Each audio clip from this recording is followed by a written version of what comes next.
Ang video po natin ngayon ay magre-repair po tayo ng leak po ng tubo. Ayan, nakikita nyo guys, kalakas ng sirit.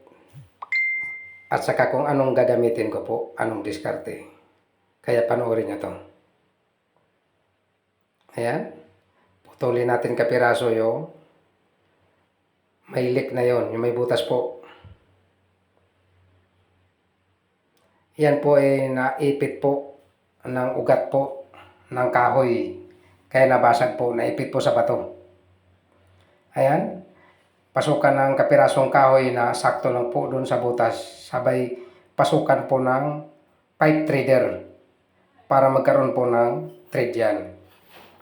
Kasi po pag hindi po nilagyan ng kahoy yan, mayuyupi po yan. Kaya mas maganda po yung nilalagyan sa loob para sureball po na hindi mayuyupi. Ayan.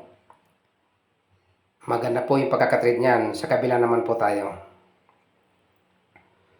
Ganon din po ang proseso. Lagyan ng kahoy, tapos threadan.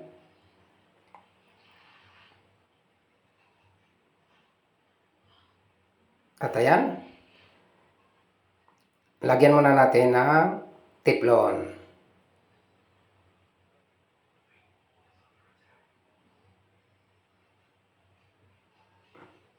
Ayan. Kailangan po clockwise po yung pagkakalagay niyan para hindi po matanggal. Kasi pag baliktad po yan, matatanggal po yan. Ayan. Gumamit po ng female adapter po na PVC para hindi po kakalawangin. Yan po ang magandang ilagay kaysa yung union patente po kasi bakal po yun. Maliban lang po kung stainless. Yan. Lagyan din natin yung kabila.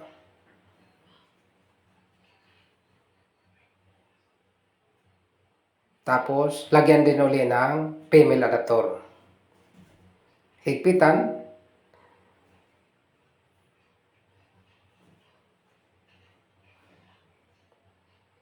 Pagkatapos, kumuha po ng tubo. Ayan, puputulin natin ng maigsi, yung sakto lang po doon sa ilalagay po natin. Saka po, lagyan ng solvent. Hindi ka na mahihirap magpihit po niyan kasi nakasolvent lang po yung dulo. Ayan. Lagyan parehas.